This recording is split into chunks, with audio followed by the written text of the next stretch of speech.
Good evening, world. So yeah, I come at you tonight with a bunch of thoughts that I had. So I took my wife to the hospital tonight. Don't worry, it's nothing too bad. As a matter of fact, we don't know what it is. Just some pain. But while I was there, and we were sitting there waiting and just being tired and just thinking I hadn't eaten all day, and I started watching some videos on YouTube about homeless people, people helping homeless people, and I see it a lot more. And as a matter of fact, it's pretty much all I really want to see anymore. But I know I have to keep an eye on everything, because I want to make a difference. And like I said earlier, I do want to do better every day. And so I've already talked about that. But what I really wanted to say is, while we were there, hungry, not starving by any means. Believe me, I've gone a long time without food. I think my record is like 6 days, but and by food I mean, sit down stuff that's gonna nourish you, not some crackers or some couple pieces of beef jerky because you're in the war and you're just working so dang hard, and and all these other things. Anyways, so sitting there thinking that I was so hungry, not starving, but to me I was starving because I hadn't felt like that in a while. And I was tired. I was trying to take a nap in a really uncomfortable chair, and then all the pain in my back that isn't ever gone, and the new pain I have in my foot because I broke it in a couple different places, and surprisingly, this scar in the center of my head right here that I got this year, like 19 stitches plus in my eye here and everything, and it hurts all the time now. But I was seeing all these people in the streets and just wishing, and just thinking to myself, what the heck are you complaining about? Let's just be glad that my wife wasn't really sick. And of course we don't really know what it is. I have a clue what it is, but I'm not a doctor. But yeah, so I have no idea. These people haven't eaten in weeks sometimes, and barely eating anything. And if they do, it's usually some fast food or something like that, or they're lucky to get some crap freaking food at a shelter. I'm not saying that it's not a bad thing. Shelters are doing what they are. I gotta stop apologizing and things. And if you truly know me, everything that comes out of my mouth for the most part is about 100%. I don't want anybody to get anything, but to find something good in everything. It sucks. It's super hard. Anyways, so I'm there, and across the way, and we're in a room, and this old lady, and you can see, the whole time we're there about 4 hours, and the whole time I can hear her crying, like just moaning in pain. Her eyes are closed. She's just in agony, and you can hear her barely being able to breathe. And I'm thinking to myself, man, I gotta do something. What am I gonna do? I'm not a doctor. Hell, most people say I'm a fucking dumb redneck. Sorry, Lord. I'm trying to stop swearing. And yeah, so I said, you know what? I'm gonna go across and ask if I can say a prayer for her. And my wife had just got her checkout papers, and her release papers, saying that this is what you need to do to see if it makes it feel better. Basically, stay away from sugar, caffeine, acid, stuff like that. Smart stuff. weed out some things first. And I said to her, I was like, I'm going to go across and ask these people if I can say a prayer with them over this woman. Because obviously there's a bunch of people just holding her and walking back and forth. Like, I'm going to try to control it. I'm trying to do this whole thing, try to not cry so much. But it's not sadness, but it is sadness. And, I'm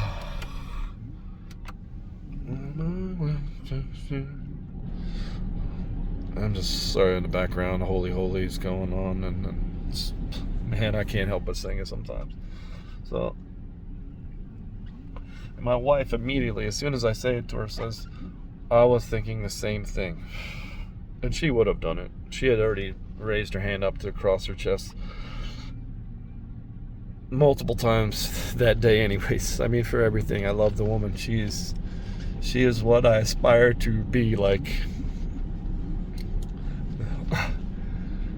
That close to God, but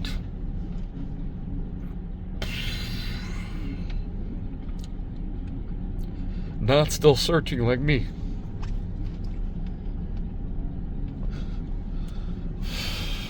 Anyways, side tangent, we went over and I asked the guy immediately, as soon as I walk up to him, I see he's got a 82nd Airborne cap on. You know, he's got a pin. And the first thing I do to him is I reach out and I say, thank you for your service. And he doesn't ask and I don't tell. He says it right back to me. Because the funny thing is that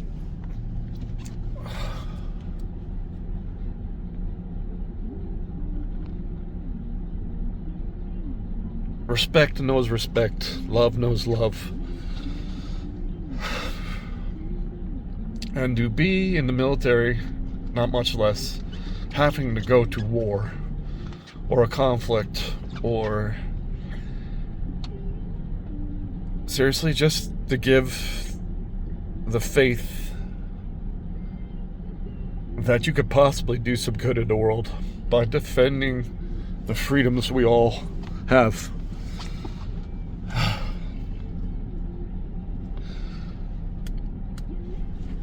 And the fact that the only people that do that to veterans anymore are other veterans. And I'm talking, and I'm not saying being in the military isn't something special, and not everybody gets the war, not everybody can fight the war, and believe me, if you think how small the percentage of the military is compared to the population, and you want to see diversity, seriously, it's pretty much the same percentages as it is in the overall population, just on a much smaller scale. You know what I'm saying? And there's a bunch of good women in there that are doing their part. And they know their place. That's why you never see any more complaining. You don't see, because nobody wants to be special forces. Nobody wants to be that guy, because you know what? That requires that you are at war 24 hours a day, 7 days a week, while you're sleeping, everything, if you are sleeping.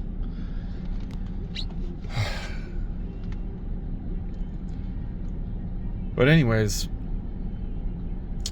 this guy, I asked him, I said, can me and my wife say a prayer for her? And he says, yes, thank you. And the woman lying in the bed, and I didn't ask her name, it wasn't really important, because I felt her pain, and I felt theirs. Oh, this is hard. And he goes, you know what? Thank you so much. I believe that Jesus is my Savior. I believe in the Lord. I believe in love. But this woman, my sister, lying here in this bed, believes in it more. Believes in him more. And He put his hand on my shoulder. I reached down and I grabbed her foot. And everybody put their head down. And I gave out a prayer of simple love and hope for her to just be comfortable, only for a little bit.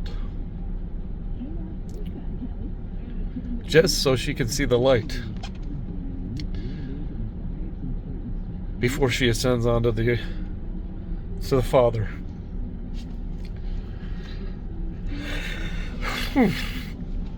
Anyways, and I don't mean it anyways. So then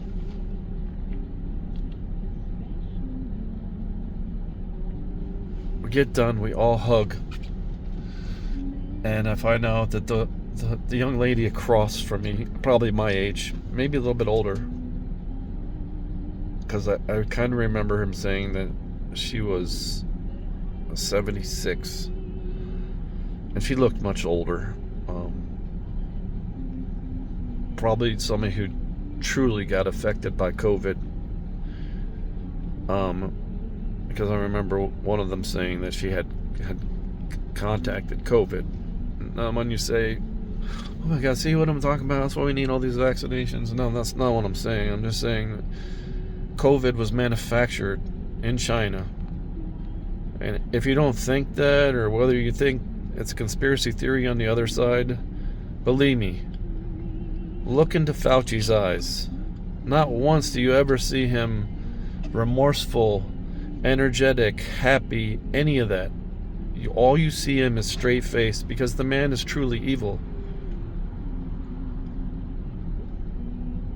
And then the lady to my right, my wife's right on my right side, and this lady to the right at the foot of the bed is also holding her other foot. And as I'm praying, she reaches over and grabs my hand. My right hand is on the. No, I think I reached down my left. Anyways, not important. I reached down, and she reached down and put hers down. And it was a very short prayer. And I felt the lady's foot just nudging my hand, and I just held it, not tightly, but firmly, with love, knowing that this was going to her. And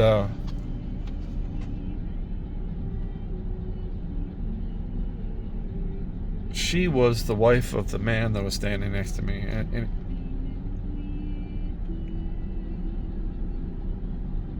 it was just amazing to me that this was this whole woman's family there to see her. And because we stopped putting restrictions on letting people around the elderly and stuff like that, and the kids, because even if there was a chance that somebody else could get sick, are you kidding me?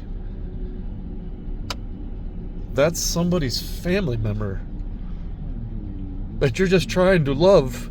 So she just feels a little bit of comfort, and probably what is the pain that she is going through as she is waiting, holding on to spend time with her family. Because that pain doesn't matter when you have that much love. Even though you know you're going onto a place where you are eternally loved. You were eternally loved from birth. If you don't see that as something that you want in your life, and I'm not saying my God is better than your God, but at the end of it, when it's all said and done, this is life. It's rough. It's amazing. It's beautiful. And it's very, very not easy. Even to just be happy. But it really is. It's taken me 47 years to figure this shit out. excuse me, Lord, figure life out. You know what I'm saying? So yeah, it was an amazing moment. And as we were walking out the door, no doubt, trying not to cry because I have no right to cry. That's not my mom. That's not anybody to me except for another human being. So yeah, I could say I have a right, but to just be me. But it wasn't time for my mourning, because in the end of it all, truly, I still have my family and I still have my mother. And as though I don't have a sister, I do still have my brother. And I have a lot of people that I would call my sister. And I have a lot of people that I call my brother. Black, white, Mexican. Shit. Even the tough military ones, I call my brother. And they don't get offended. Because I know they're not men. But they live in a man's world. A very tough man's world. And I don't believe in affirmative action, but giving somebody that is truly putting in their full effort in the military, and regardless, will never be the top tier special operators, are still really good women living in a man's world that will always discount them as just help. You know what I'm saying? And if you really looked at the movie G.I. Jane, you'd realize that that's all she really wanted. She wanted the opportunity for the rank that she couldn't get unless she was a special operator, because that's what she was. She was a lot of those guys that turn into SEALs are in the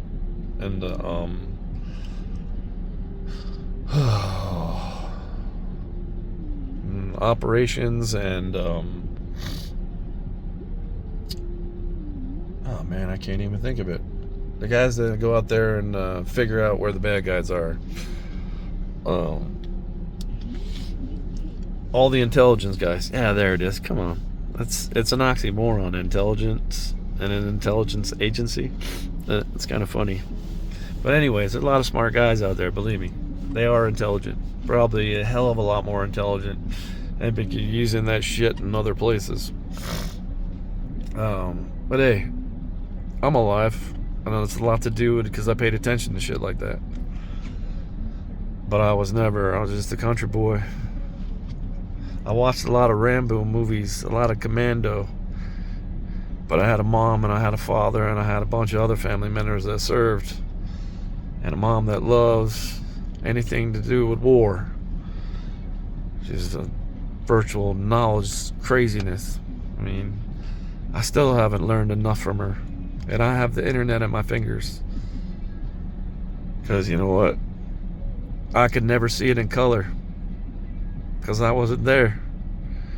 And shit used to be black and white when you saw it on the TV. Which, in some cases, man, I really do. I do yawn for like black and white movies. Because it's basically translating the written word into reality. But condensing it. Never being what it could be as a book. So, yeah. It's pure. It's kind of like us guys that like LPs. You remember what LPs were? Shit. I remember when I was young, old guys would always say, "Do you even know what 8-tracks were?" And I was like, I sure did. My mom had one in the house. Up until the time I was a teenager, I think. It was a good fucking stereo system. It was expensive. You know, that used to be the thing back in the 60s, though. Your hi-fi. Your Wi-Fi. Now they used to call it hi-fi. Now they call it Wi-Fi. But, yeah. It's funny how this whole world comes together. And then a slam comes down on you as a man. you're in a super high, but you're sad for that woman, and you'll do a prayer for her tonight. And I got a lot of prayers for a lot of people that I don't even know, and a couple for my family, and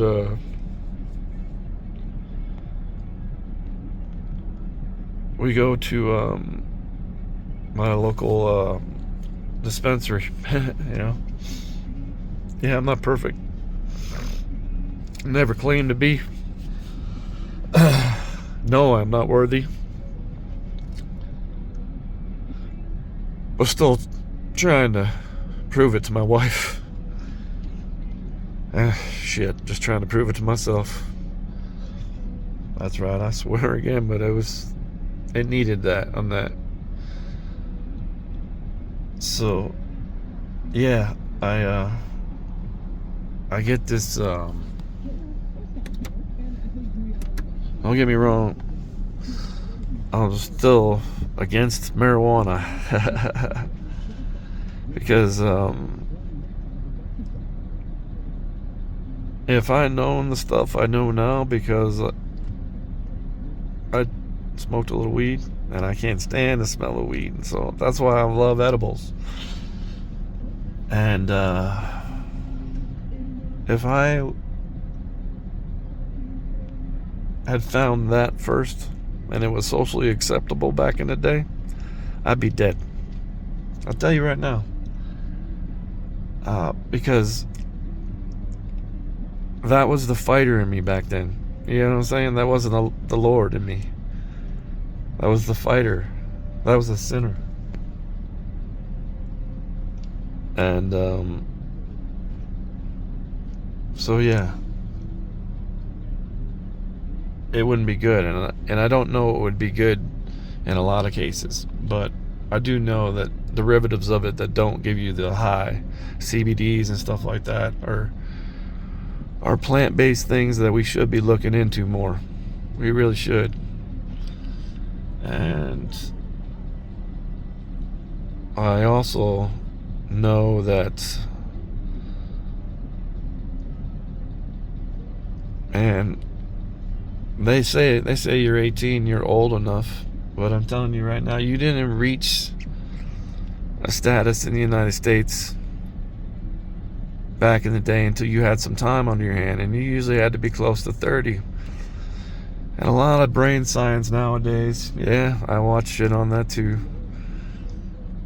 A lot of brain science nowadays is starting to say that, those little wrinkles you got in your brain, yeah, as you get older, you get more wrinkles. Don't.